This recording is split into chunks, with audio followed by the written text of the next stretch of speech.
Welcome to Manny's TV Talk, where we will talk about all of our favorite reality TV shows and news surrounding them.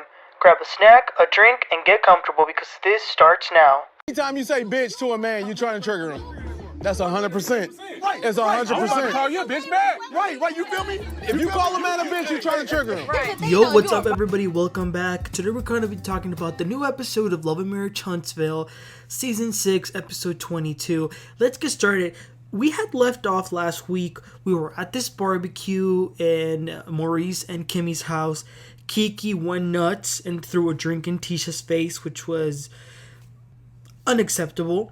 They all got up. Marsau told Kimmi to kick Keke out, call the police so they can drug test her. That's where Keke's husband got really mad and he was approaching Marsau, ready to beat him up.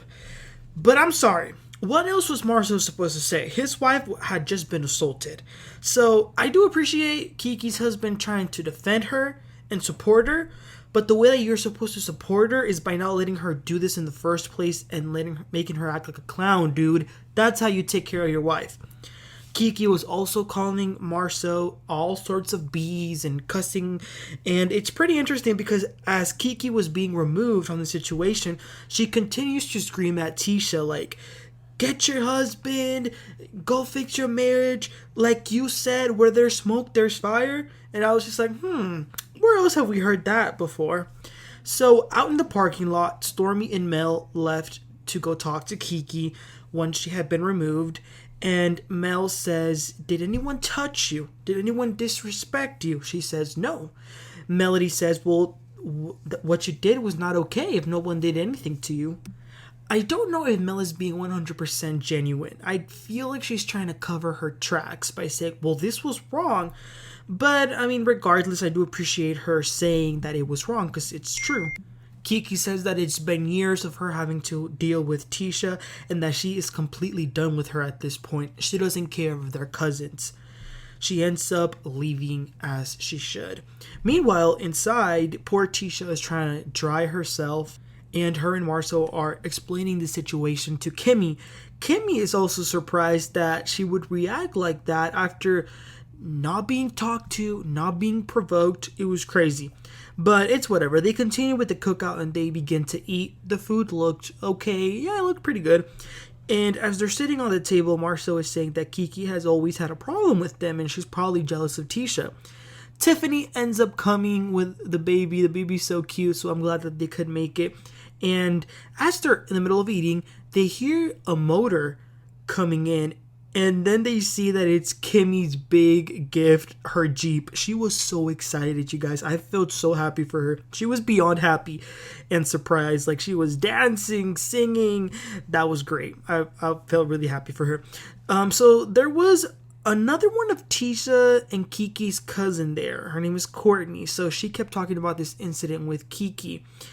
And they say that Keke is a liar and Tisha's over it. Melody asks, why did Ameen, Keke's husband, try to beat you up, Marsau? And Marsau says, oh, because I said that his wife was on drugs. He sort of regrets saying that, but he said that to Ameen to make him mad. So everyone is like, well, why'd you want to make him mad? And he says, well, that's what you got to do. Like, you can't make the wife mad, so go ahead and do it with the husband. So Stormi says, oh, is that what you were trying to do with Courtney at the meeting? And Marsau says, yeah. And Stormi says, well, what would you have done if Courtney would have gotten up? And he says, well, I would have gotten up too. I probably would be willing to fight.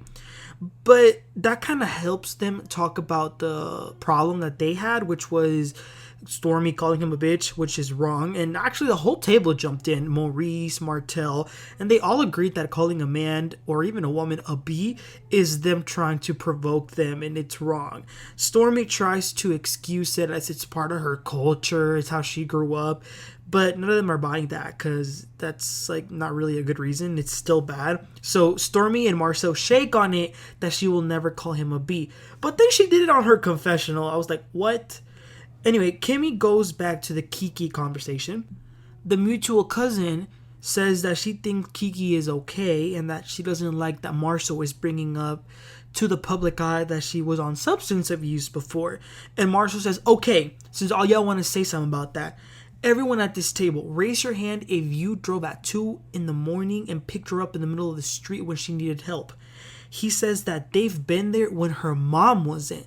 They've been there when her own damn husband wasn't there for her. So it's sad to see this backstabbing. So that's very telling. And I'm going to be honest, I believe what he's saying, that they've been there for Keke because they were really passionate about this. Now, does that mean that Keke needs to be indebted for her whole life? No. But don't come on a TV show, befriend Tisha's arch nemesis, and then talk about cheating and trying to break up their marriage. He says that he would have been the bigger person in the moment had his wife not just been had a drink thrown at her face. Stormi, on the other hand, also doesn't like that her behavior is being associated with her being back on it, some sort of substance. She says, I think she's clean. And Marsau says, stop, Stormi. Have you even seen someone on drugs? And she says, yeah, my best friend was. She used to watch my son. And Marsau says, why didn't she live with you? And he was trying to get her in sort of like a got you moment, but she starts crying because I guess it must be something that's very sad and sensitive for her. So she gets up. But you can tell that Marsau regretted that because he goes up to her and apologizes and even hugs her because he says, I'm sorry, I really didn't know. So this girl, Courtney, the mutual cousin, like I said, she's cousins with both of them, Tisha and Keke. And she's really batting for Keke in this moment. And matter of fact, she is the reason why Tisha decided to let Keke back into her life. Like she wanted to give her a chance. But they're telling her that they're done with Keke. But that's what we got for the Scott cookout. Wow, crazy. Okay, so days later, Martell, Courtney, and Chris Fletcher hit the gym. Court, he's trying to get into good shape, which I like that. They have a trainer there, so they begin with a nice, good workout, with the weights, pushing stuff around, and they were all out of shape except Martell. But after that workout, they talk real quick about the barbecue. Courtney had no idea that Keke's husband wanted to fight Marsau. So, speaking of Marsau, they're talking about him, and Courtney says that he doesn't really like Marsau and his ways too much. Martell understands what he's saying, but he does tell him that his wife shouldn't be calling men bees. And then the men convince Courtney to talk to Marsau man to man and actually try to fix things. Fun fact, apparently Chris Fletcher and Courtney are cousins. They said that they've heard rumors about that, but I don't know where you hear those rumors, like that type of rumors from.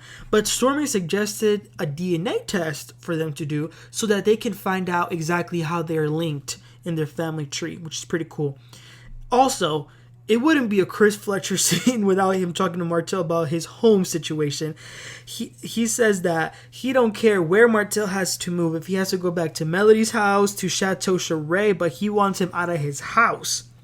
Okay, so the last scene is Keke and her husband at some sort of storage unit because they're moving into a new home because they want to move their older son to another school so he can continue to have more opportunities as an athlete. Unfortunately, the two youngest children are like collateral damage because they will also have to move schools.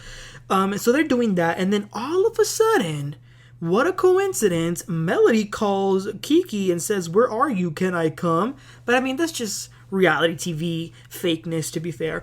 So Melody arrives, and then she says that she wanted to check up on them after the barbecue because she says that she didn't get to see it all, and she was surprised that Ameen got out of character. They say that, like Maurice, they like Maurice, and they're sorry that happened in their house, but they just don't like Marsau, that he's cut from a different cloth. So then Melody begins to tell them the things that were being said about them after they had left. For example, that they like Ameen. That's one of the things that Tisha said. And he says, and Keke say that that's not true, that she ain't liked him since they started dating. Ameen calls her phony, which I mean, that's whatever.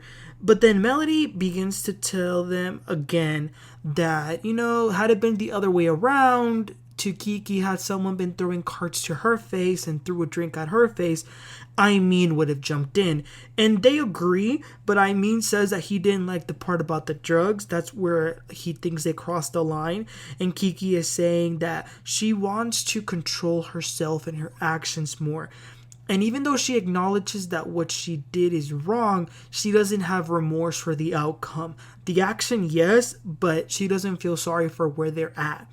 But since Melody is telling them that they continue to talk about Keke and her substance problem, they are getting mad and they think that he's using this as a way to cover up his infidelity. And then, oh Lord, Melody says, well, why don't we shut them down? Let's take a test. I brought one with me. Child, what the hell? Now, why would you do that? Melody brought a whole drug test for Keke to take. And that's where the episode ends. But from the previews, looks like Keke's not going to accept to do the test, which is not a surprise. But the previews also show that there's going to be a little bit of drama with Martell, Melody, and Miss Nell Fletcher. So, whew! Wow, this show is coming in hot this season, but I want to hear from you guys. What are your thoughts about the way Keke and Tisha's situation played out in the barbecue? I think we can all acknowledge that Keke was wrong, but what do you think about the part where they were getting up and Ameen was trying to, punch Marsau, and the conversation that they had after the barbecue? And what do you think about Melody bringing a test to Keke?